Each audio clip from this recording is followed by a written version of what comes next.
O mesmo ciclo econômico de 9 anos atrás voltou e já tem gente lucrando muito com isso. Pelo menos é isso que o ótimo vídeo do canal Dica de hoje está dizendo. E você deve estar se perguntando, Ramiro, o que aconteceu 9 anos atrás? Bom, o que aconteceu foi uma alta forte na Bolsa de Valores, um excelente momento para os fundos imobiliários, enquanto os juros fechavam um ciclo de alta e começava uma queda absurda, num período em que a inflação ficou muito mais controlada e muito investidor ganhou muito dinheiro. E aí eu te pergunto, será que nós realmente estamos prestes a entrar num momento tão bom quanto esse momento que eu acabei de mostrar foi? Será que isso aqui é uma grande oportunidade ou será que tem algum risco que você deve se proteger e ajustar sua carteira para se proteger dele? E mais importante, como estar preparado para diferentes cenários que estão por vir? Bom, essas são algumas das várias perguntas que o Luca, planejador financeiro aqui do Clube do Valor, vai responder nos próximos minutos, então presta muita atenção no que ele vai te mostrar. Sem enrolação, já deixa o dedo no like, aperta o primeiro link na descrição para ter acesso gratuito a uma sessão com planejador certificado e bora pro vídeo.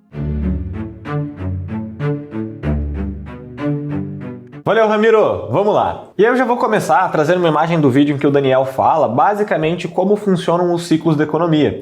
Porque se a gente está falando de uma repetição de um ciclo que aconteceu há 9 anos atrás, a gente precisa necessariamente entender como esse ciclo ele funciona.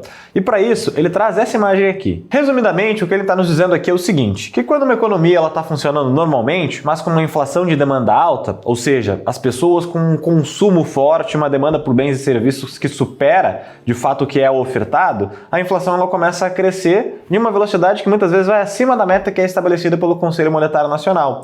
E para evitar que essa inflação ela saia do controle, é necessário que se freie a economia. E como que a gente faz esse freio da economia? Basicamente achando uma maneira que a gente reduz o consumo e os investimentos das empresas. Porque com menos investimentos as empresas elas vão passar a contratar menos pessoas ou até mesmo a fazer cortes, o que vai reduzir de fato uma massa salarial que é de fato o dinheiro que está na mão do povo. E aí com isso a gente tem consequentemente uma desaceleração na economia. E para controlar esse processo, o Copom, que é o Comitê de Política Monetária, ele pode aumentar a taxa de juros, tornando o crédito mais caro, tornando um estímulo maior para que essas pessoas mantenham o dinheiro em conta e basicamente fazendo isso para conter a inflação. E aí a partir disso, o ciclo ele basicamente vai se repetir. E nisso, para ficar ainda mais claro, eu vou te trazer um cenário hipotético aqui, em que tu foi lá e comprou um ultra ar-condicionado e ele é excepcional, controla super bem a temperatura e aí nisso quando tá muito quente, tu vai lá e liga esse teu ar-condicionado no frio, por exemplo. Que aí se eu fosse fazer uma relação seria, bom, a inflação tá alta, eu vou aumentar a taxa de juros, para de fato deixar com que o ambiente esteja mais fresquinho. Só que nisso, como ele é super potente, quando tu liga o ar-condicionado no frio, ele vai te deixar essa casa mais fria. E aí na prática o que vai acontecer é que tu vai começar a ficar com frio e vai chegar uma hora que tu vai dizer que, bom, eu não preciso mais dele no gelado porque a temperatura ela já tá boa.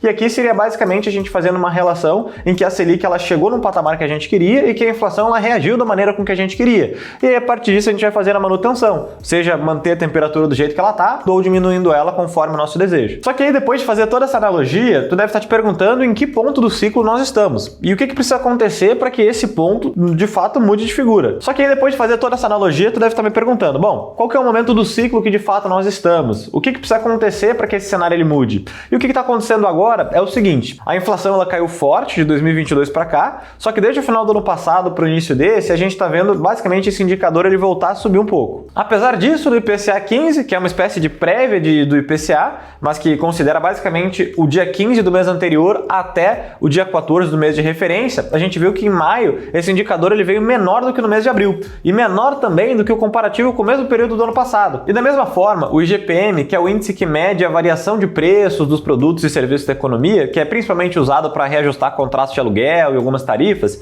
ele estava subindo em abril e voltou a cair quase 0,5% em maio. E o que isso significa pra gente? Basicamente que é cedo pra gente dizer que a inflação agora ela tende a cair, mas que dá para afirmar que ela não vem mais naquele movimento de alta vertiginosa como muita gente estava esperando até não muito tempo atrás. E além disso, dá pra gente olhar também para a Selic, que basicamente seguiu um movimento de queda livre ali depois do finalzinho de 23 e voltou a subir firme no final de 24 e agora também no começo de 25. E nisso, a gente viu a bolsa cair forte ali no segundo semestre de 2024, assim como o IFIX que seguiu um movimento bem parecido. Só que por outro lado, nesse mesmo período, as taxas de rendas fixas dispararam, ficaram muito maiores. E esse aí que tu vê na tela agora é o gráfico da taxa dos títulos pré-fixados, enquanto que esse outro aqui, ele é o crescimento da taxa do IPCA+ de vencimento mais curto. E o ponto é que a gente está num ponto do ciclo em que os juros aumentaram, o consumo começa a diminuir, a economia começa a desaquecer, só que quais são os próximos passos? Se a gente seguir a lógica, a tendência é que, bom, a inflação ela comece a cair e eu já te mostrei como que tá o IPCA 15 e o IGPM nesse mês.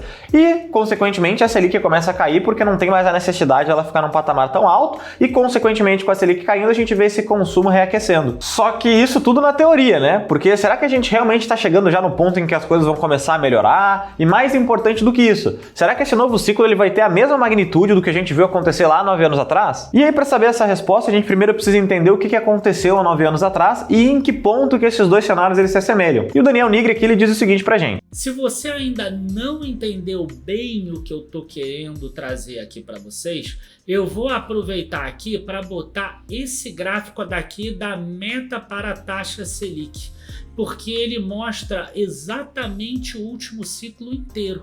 A gente vê lá que em 2015 a gente tinha uma alta de taxa de juro exatamente igual agora no início de 2025.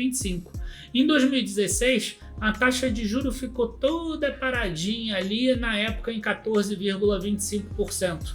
E depois a gente vê que teve 5 anos de queda basicamente, né? Desde o final de 2016 até o meio de 2021. E nesse período a bolsa subiu o que está aparecendo aqui na tela para vocês, né? O índice de small cap subiu 274%, ou seja, de uma base 100 ele passou para 374. O Ibovespa de 100 passou para 293, então ele cresceu 193%.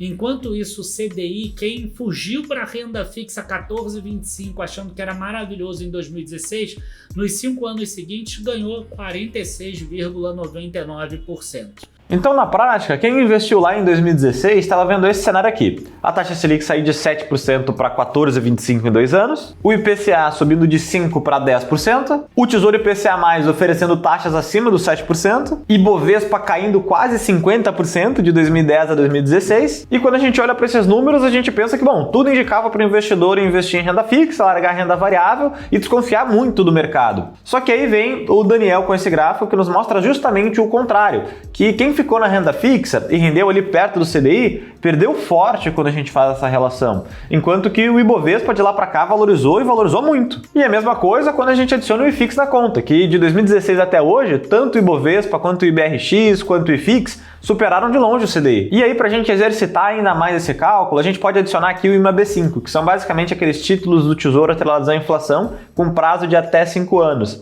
E nesse caso, o indicador ele perderia para as ações, mas superaria o IFIX ali em setembro de 2024, que foi o período que a gente passou pela crise dos fundos imobiliários, né?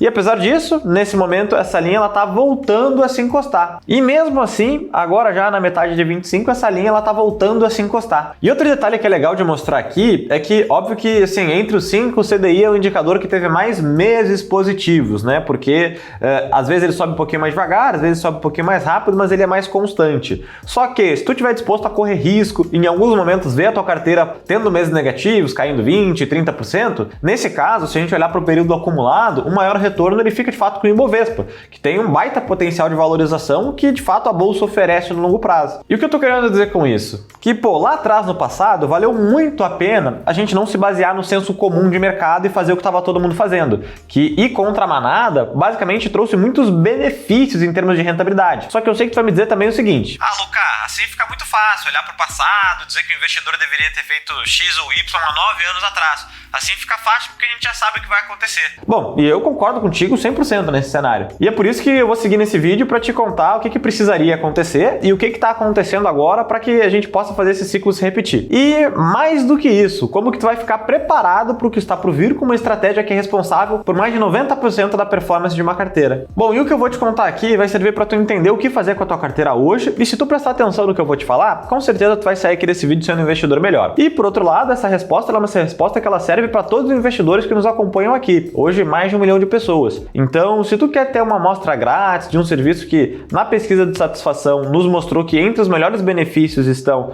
a qualidade da estratégia e a agilidade para responder responder todas as dúvidas que o investidor tem quase que em tempo real, aponta a câmera do teu celular para um QR Code que está aparecendo na tela, preenche o formulário que é bem rapidinho e aguarda o nosso contato. E caso tu seja um dos escolhidos para as vagas que a gente ainda tem para a próxima semana, tu vai passar por uma reunião de 1 hora, gratuita, para poder montar com a ajuda de um planejador financeiro um plano sob medida para ter melhorias na tua carteira. E aí lembrando que essa é como se fosse uma versão freemium do nosso serviço, né? Então te inscreve para ter chance de conversar com um profissional que faz parte hoje de um time que gere aí mais de 4 bilhões de patrimônio, beleza? Beleza, inscrição feita, então vamos entender o que pode acontecer nos próximos meses para que esse ciclo de 9 anos atrás se repita. E bom, em primeiro lugar é que a gente está num ponto em que o Copom ele já aumentou os juros, a gente está com uma Selic hoje de 14,75. A economia ela começa a dar sinais de desaceleração e a inflação tem dado sinais de queda. O próximo passo para que esse ciclo se repetisse seria o Copom decidir cortar os juros. E a realidade é que o mercado ele, inclusive já está até esperando por isso. E esse gráfico que eu estou te mostrando aí na tela é a curva de juros futuro, que nada mais é do que um termômetro que mede o quanto o mercado acredita que será aí a expectativa média da taxa Selic. E como tu pode ver, esse gráfico está em quedas em todas as janelas de tempo que a gente está observando. E por outro lado, lá no final do ano passado, a expectativa era exatamente como na linha acima, ou seja, o pessoal estava acreditando que a Selic ela ia ficar num patamar elevado. E aí o que eu estou querendo te dizer agora? Que no momento atual, tá todo mundo esperando que os juros caiam. E não é à toa que as taxas do Tesouro Direto, nos títulos de IPCA+, e nos pré-fixados, elas já tiveram uma redução. Enquanto que o Ibovespa ele já dá sinais de recuperação. Tanto é que ele bateu o topo histórico agora recentemente e cresceu quase 15% desde o início do ano. Só que, o que a gente tem que tomar cuidado aqui? Os juros eles ainda não caíram. E isso tudo está acontecendo com base em uma série de fatores externos. E a verdade é que, em linhas gerais, isso tudo está baseado num certo otimismo que existe entre os investidores. Tanto é que nas opções do Copom, que nos mostram basicamente as probabilidades para os próximos movimentos em relação à Selic, está nos mostrando que existe uma maior probabilidade de manutenção, ou seja, que a Selic ela se mantenha nesse mesmo patamar com uma certa chance de um aumento aí de 0,25. E quando a gente continua olhando para isso, o que vem depois? Pô, depois dessa, manutenção, aumento, nenhuma janela temporal aqui está nos mostrando uma queda, pelo menos não por enquanto. E aí tu pode ouvir isso e interpretar de duas formas. Opa, eu não vou ficar me baseando aqui em otimismo alheio, sendo que a Selic nem caiu ainda, eu vou continuar na renda fixa, no meu Tesouro Selic, eu vou continuar aqui jogando meu jogo seguro. Ou tu pode pensar também de que, cara, se essa queda ela ainda não aconteceu, significa que ainda dá para ganhar dinheiro, então eu vou comprar agora para lucrar mais lá na frente. E a grande realidade é que tu não precisa estar somente em um desses lados. Por quê? Porque tu pode simplesmente sistematizar essa decisão nesse exato momento do ciclo, ao ponto de tu conseguir basicamente aproveitar das duas situações. Até porque, se tu escolher se manter de fora, tu vai estar à mercê disso aqui. Do aumento do fluxo estrangeiro na Bolsa Brasileira, ou seja, quem tá fora tá querendo entrar, o que significa que tem gente vendo potencial aqui no nosso mercado. Bom, tá bom, Luca, já entendi. Eu tenho que então me preparar porque tem gente que já tá lucrando com esse ciclo. Então o que eu faço agora? E eu vou te contar. Só que para te ajudar também, eu quero te oferecer 2 materiais auxiliares, nos quais tu vai conseguir aprofundar muito mais nas mudanças que tu precisa fazer na tua carteira. O primeiro é uma aula gratuita em que o Ramiro ele vai te contar exatamente isso. Quais são as 3 mudanças que tu precisa fazer na tua carteira para dobrar o potencial de retorno dela, e isso vai acontecer na próxima terça-feira, então às 19 horas. Vou pedir para tu apertar o link que está aqui em cima da minha cabeça ou na descrição para garantir uma das vagas. E o segundo é um e-book sobre como investir em tempos de crise. E esse material, ele também é gratuito e nele a gente te ensina basicamente a se manter preparado durante e depois desses períodos de crise. E o link ele vai estar aqui na descrição também. Agora, para te mostrar na prática o que tu precisa fazer para ficar preparado, eu vou te passar um resumo de 3 passos simples. Primeiro, é tu montar o desenho da tua carteira. E ele pode variar de acordo com o teu perfil. Dá para ser 100% em renda fixa, se tu preferir, mas também pode ser mais equilibrado, balanceado, sofisticado ou até 100% em renda variável. E o ponto é, como tudo na vida, o primeiro passo é se conhecer e depois que tu entende qual que é o teu perfil, o que é melhor para ti, definir uma meta que tu vai de fato seguir ali como referência. E no caso dessa carteira, a tua meta vai ser sempre manter essas proporções do desenho que foi feito, porque a alocação, ela funciona quase que como um mapa que deve ser seguido. E para ilustrar isso na prática, vamos olhar aqui, em 20 anos, uma pessoa com uma carteira no modelo sofisticado, com 20% em ações brasileiras. Aqui, ela teria tido um retorno acima da inflação de mais de 6%, ou seja, um ganho real de mais de 6%. Com uma pior queda, que aqui a gente está falando de próxima de 11%. Isso tendo passado pela crise de 2008, pela crise de 2015 e pela crise do Covid de 2020. E nisso, se ela investisse 1 milhão lá em 2005 e aportasse todos os meses ali cerca de R$2.000, hoje o patrimônio nominal dela poderia passar de 13 milhões. ações. E na prática, isso significaria necessariamente vencer tanto o Ibovespa quanto o CDI. E entendido isso, o segundo passo é, bom, ter estratégias claras para o que vai ter dentro de cada classe de ativo. Aqui dentro do clube, a gente tem estratégias para todas as classes. Tem classe A para fundo imobiliário, estratégia de escada para renda fixa, máquina de dividendos, ações baratas, momentos, ações perenes e, assim, todas as estratégias que a gente usa aqui para compor um portfólio. E é claro que tu não precisa necessariamente seguir as mesmas estratégias que nós seguimos, mas o ponto é que tu tenha critérios para escolher os ativos dentro da tua carteira que sejam claros e quantitativos, para tu poder saber quando que de fato tem que comprar um ativo, vender um ativo. E o terceiro ponto é basicamente a gente entender qual que é a melhor metodologia para a gente fazer o rebalanceamento dessa carteira. A gente fazer um rebalanceamento periódico, que é exatamente aquilo que vai te proteger e vai te fazer com que tu aproveite esses ciclos de mercados. E é aqui que está a principal mágica, porque é isso que faz com que tu venda ativos na alta e compre eles na baixa, a estratégia do rebalanceamento. E aí, trazendo um exemplo prático para ti, vamos pegar um modelo arrojado e vamos imaginar que esse mesmo cenário em que a renda fixa está subindo bem e as ações elas estão caindo. Nesse caso, o que vai acontecer vai ser que a parcela pré-fixada da carteira, ou seja, a parcela de renda fixa, ela vai subir e a parcela das ações brasileiras ela vai cair. Isso significa que a tua carteira ela vai passar a estar desequilibrada justamente por conta dessa alta da renda fixa e na queda das ações. Logo, o que deve ser feito no rebalanceamento nesse caso? A gente comprar mais ações através de aportes ou até mesmo realizando venda de outras classes de ativos, porque isso vai fazer com que a gente volte para o que a gente definiu inicialmente e vai fazer com que ao longo do tempo a gente perceba que esses movimentos fazem com que a gente compre ativos na baixa e venda ativos na alta. Fazendo isso, tu vai basicamente te prevenir de comprar ativos na hora errada, tu vai aproveitar o contexto atual de mercado para lucrar e isso no longo prazo vai te trazer muitos benefícios.